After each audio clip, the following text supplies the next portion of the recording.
Our meditation reading this morning is from Victoria Weinstein. We reflect in thanksgiving this day for all those whose lives have nurtured ours, the life-giving ones who heal with their presence, who listen in sympathy, who give wise advice, but only when asked for it. We are grateful for all those who have mothered us, who have held us gently in times of sorrow, who celebrated with us our triumphs, no matter how small, who noticed when we changed and grew, who praised us for taking risks, who took genuine pride in our success, and who expressed genuine compassion when we did not succeed. On this day that honors mothers, let us honor all mothers, men and women alike, who from somewhere in their being have free and wholeheartedly given life, sustenance, and vision to us.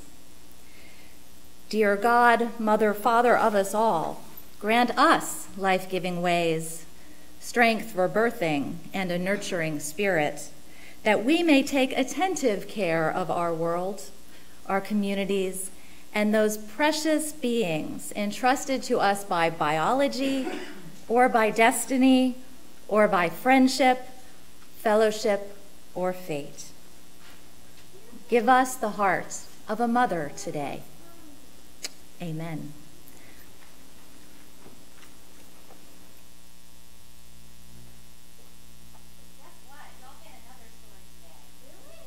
Bonus story, and it's not going to cost you anything at all. Okay? So it's a tradition in this church community and in Unitarian Universalism to do a ceremony called the flower communion. Have any of you remember doing this before in the past? Remember this? Yeah, and it's pretty simple the way it works, right? Everybody brings a flower, and then everybody takes somebody else's flower home, right? It's pretty simple. But not as many people know how this whole flower ceremony started. Does anybody know how it started or who started it? Bonus points to any adult who knows. Anybody? Norbert Chopik. Norbert Chopik. That's a funny name, isn't it? But he's the one who started this. So I'm going to tell you the story of Norbert Chopik and the first flower ceremony. What do you think? I'm competing with coloring right now. I just want to let you know stuff. So the story began in the city of Prague, which is now known in a country called the Czech Republic. And it began in the year 1923, which is exactly 95 years ago. And in Prague, there was a church called, get this, Unitaria. But the building, it didn't look a lot like a church. It didn't have any bells or a steeple. And, it had no stained glass windows. Even we have stained glass windows. It had no organ to make beautiful music. And it didn't even have a piano. And I'm completely convinced it did not have a band like we do. There was nothing fancy about this church. It had no candles or even a chalice, and it didn't have any flowers. But the church did have some things. It had 4 walls, a ceiling, and a floor. It also had a door and a few windows. And it had some wooden chairs. But that was all, really plain and simple. And the church also had people who came to it every Sunday. It had a minister, and his name was Dr. Norbert Chopik. He had been the minister at the Plain and Simple Church for 2 years. And every Sunday, Dr. Chopik went to church, and he spoke to the people who listened to him. They sat quietly in those hard wooden chairs. And when he was done speaking, the people talked a little bit among themselves, and then they went home. And that was all. No music, no candles, no food, not even coffee or bake sales. But springtime came to the city of Prague, and Norbert Chopik went out for a stroll. The rains had come, and the birds were singing, and the flowers were blooming all over the land. And it was so beautiful. Then an idea came to him.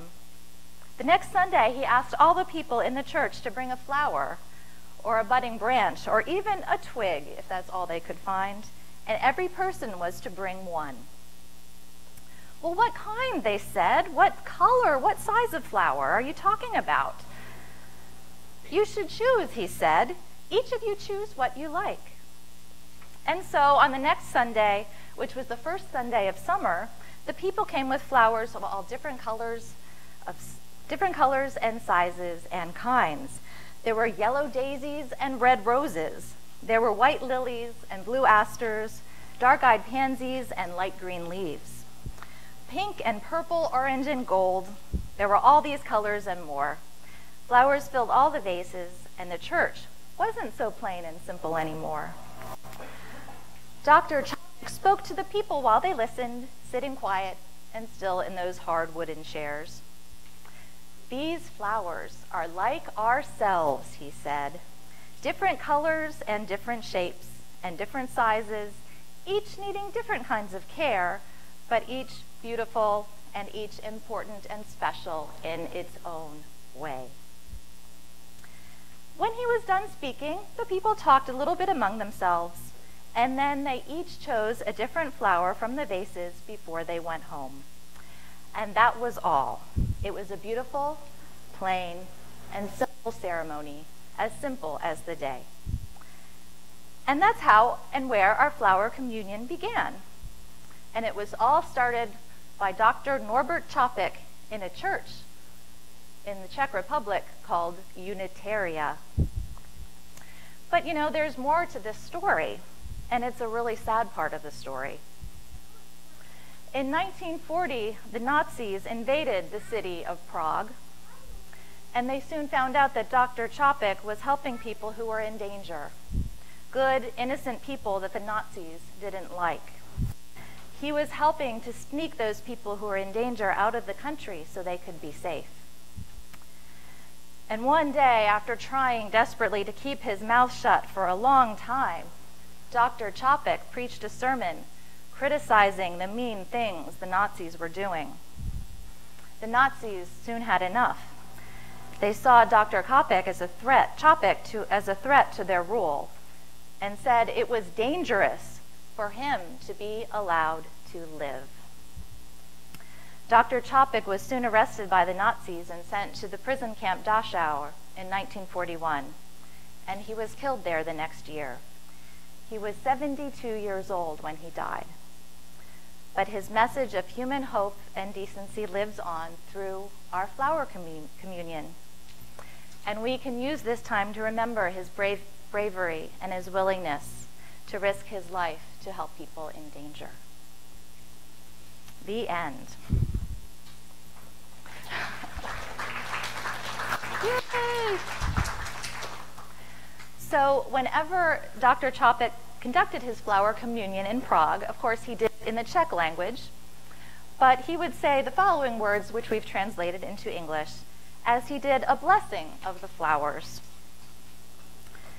Infinite Spirit of life, we ask your blessing on these, your messengers of fellowship and love. May they remind us, amid diversities of knowledge and of gifts, to be one in desire and affection and devotion to your holy will. May they also remind us of the value of friendship, of doing and sharing alike. May we cherish friendship as one of your most precious gifts. May we not let awareness of another's talents discourage us or sully our relationship, but may we realize that whatever we can do, great or small, the efforts of all of us are needed to do your work in this world. So now it's time for us to share flower communion ritual. I ask that when you come up, you do so quietly. We will have a little background music. And come up with a sense of how important it is for each of us to address one another with gentleness, justice, and love. Please come and take a flower that appeals to you. And as you take your chosen flower, note its particular shape and beauty.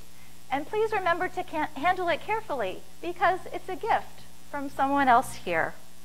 It symbolizes that friendship of the unknown person whose rose or flower you are choosing. It represents that person's unique humanity and therefore deserves your kindest touch. Now, if it's easier for us to come to you with flowers, we'll have a tray of flowers circulating the room, so just wave, and a selection of flowers will be brought to you. And to start today, we're going to do it like they say at the airport. We're going to have the families with young children start first. So parents can come and pick your child up here and take your flowers. So, all right, I think we're ready. We're going to try to do this quietly, though, okay? You may be seated. Our closing words today are from the Reverend Abi Janamanchi. The sacred is present and available to us wherever we look and wherever we are willing to find it. If we remain open and expectant, watching out of the corners of our eyes, keeping our ears cocked, putting away all preconceived ideas, our lives will emanate the sacred.